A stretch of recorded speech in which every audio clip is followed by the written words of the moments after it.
हो हो हो हो आलो आलो हो. काय ग हा प्रसंग ओढवला प्रमिलावर? सगळं कसं अचानक झालं नाही. 5 मिनिटात सगळं आटपलं. हार्ट अटॅक होता म्हणे. बिचारी प्रमिला. आजपर्यंत बाहेरची सगळी कामं तिचे मिस्टर करायचे. तिला काहीही बघावं लागायचं नाही. आता तिच्या घरी 2 मुलं आहेत ना ग. मुलगी अजून शिकते, मुलगा आता नोकरी बघतोय. म्हणजे तसं काळजी करण्याचं काही कारण नाहीये.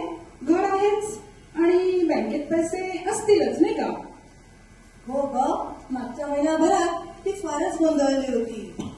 कधी बँकेत एकटी गेलीच नाही ना. आणि आता आपण तिथे गेलो तेव्हा कळतंय की तिचं काहीतरी एक नॉमिनेशन वगैरे होतं. म्हणजे कुठला तरी एक फॉर्म भरला तर पैसे मिळू शकतात, पण लगेच काही तिला पैसे वापरायला मिळत नाहीये. आणि ती कधी बँकेत एकटी गेलीच नाही, म्हणून तिला सारखी कोणाची ना कोणाची मदत लागते ग. अगं, ते बँकेचे काही लोक सांगत होते की नॉमिनी हा पैशाचा मालक नसतो म्हणे, तर नॉमिनी हा पैशाचा विश्वस्त असतो. आता ही काय भानगड आहे? मी म्हणते नवरा गेल्यावर त्याचे पैसे बायकोला मिळणार नाही तर कोणाला मिळणार? पण हे काहीतरी नवीनच ऐकते मी. जाऊ दे ग, निदान घर तरी आहे डोक्यावर. हे काय कमी? आता नवऱ्यानंतर ते तिलाच मिळणार ना. पण मला असं कळलंय की तिला घराची कागदपत्र काही सापडत नाहीये. ती काय ग, घराला लागतात ती काय लागतात कोणाला माहिती. हे काय म्हणजे तुम्हा सगळ्यांना काही माहीतच नाहीये का यातलं? अरे आता त्या प्रमिला मावशीच्या मुलीने काय करायचं? तिला कॉलेजची फी भरायची असेल. अगं आई, ती माझी मैत्रीण आहे. आणि बघ, आता मी लॉचा अभ्यास करते. मी ना तुमच्यासाठी ह्या प्रमिला मावशी सगळ्या प्रश्नाची उत्तरं ना ChatGPT वरून काढून आणते. ते प्रिंट आउट देते आणि तुम्हाला सगळ्यांना समजावून सांगते. हे काय ग बाळानं तुमचं चाललंय? काय ते लवकर करा बरं का. ही कागदपत्र हातात नसल्यामुळे गेली 15 वर्ष आम्ही सगळी भावंड एकमेकांशी भांडतोय जमिनीवरून.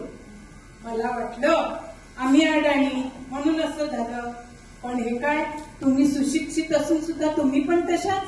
काय ते लवकर शिकून घ्या, नाही तर सगळं आयुष्य पोट कचेऱ्या करण्यात जातं.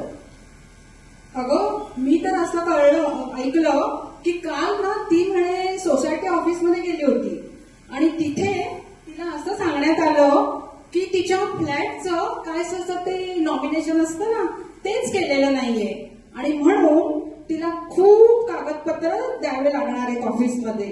आणि तिला तर त्यातलं काही माहितीच नाहीये ना. आणि तिचे मिस्टर होते तेव्हा ते म्हणायचे काय माझ्यानंतर घर तुझं. पण आता बघ ना, काय ते कायदेशीर पूर्तता न केल्यामुळे तिचं काहीच काम होत नाहीये आणि ती नुसती इकडे तिकडे भटकते.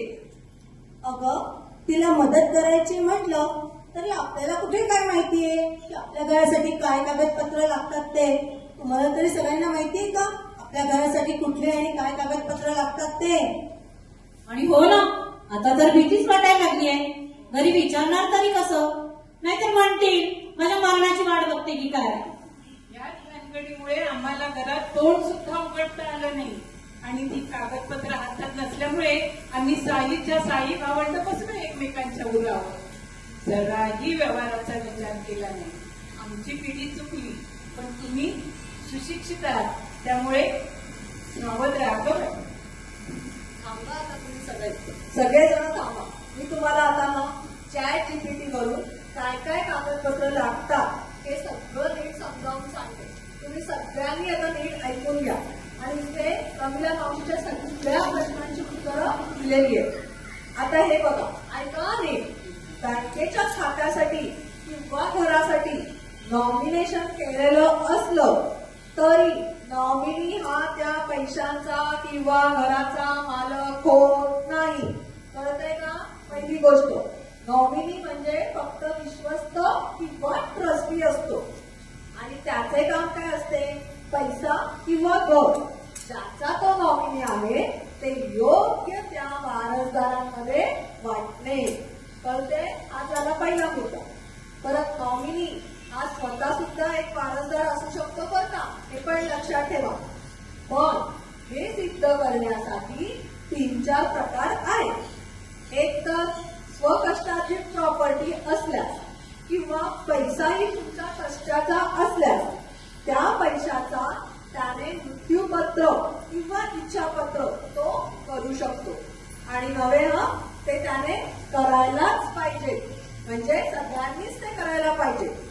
आणि जर या इच्छापत्रात, कळतंय का तुम्हाला, जर या इच्छापत्रात लिहिलं असेल की ज्याला नॉमिनी केला आहे त्यालाच घराचा मालक पण करायचा आहे, तर मग ती घराची मालकी त्या नॉमिनीकडे जाण्यास काहीच अडचण होत नाही.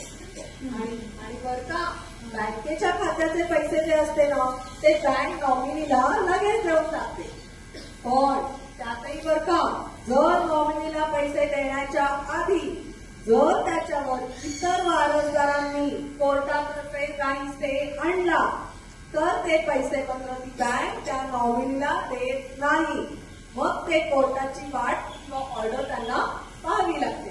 कळते का सगळ्यांना? हा झाला पहिला मुद्दा, नॉमिनी फक्त विश्वस्त असतो. अगं, तुला ती गेल्या वर्षीची गोष्ट माहितीये का? त्या 15 नंबर मधल्या बाई, अगं त्यांच्या मिस्टरांनी तर इच्छापत्रात त्यांचं नाव टाकलं होतं.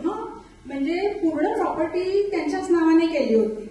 त्यांना तर वाटायचं की झालं ना आपणच मालक म्हणून त्या प्रॉपर्टीचे, आणि आपल्या मॅनेजमेंटने सुद्धा शेअर सर्टिफिकेटवर त्यांचंच नाव टाकलं होतं. पण त्या जेव्हा घर विकून मुलाकडे जायला निघाल्या तेव्हा म्हणे खूप अडचणी यायला लागल्या. म्हणजे काय, तर जे घर विकत घेणारे होते त्यांना बँकेचं लोन घ्यायचं होतं, आणि ती बँक असं म्हणत होती की ती मालक असल्याचा तिच्याकडे काय पुरावा आहे म्हणून. अरे बापरे, इच्छापत्र करून सुद्धा काही फायदा नाही, नुसतं गोंधळ.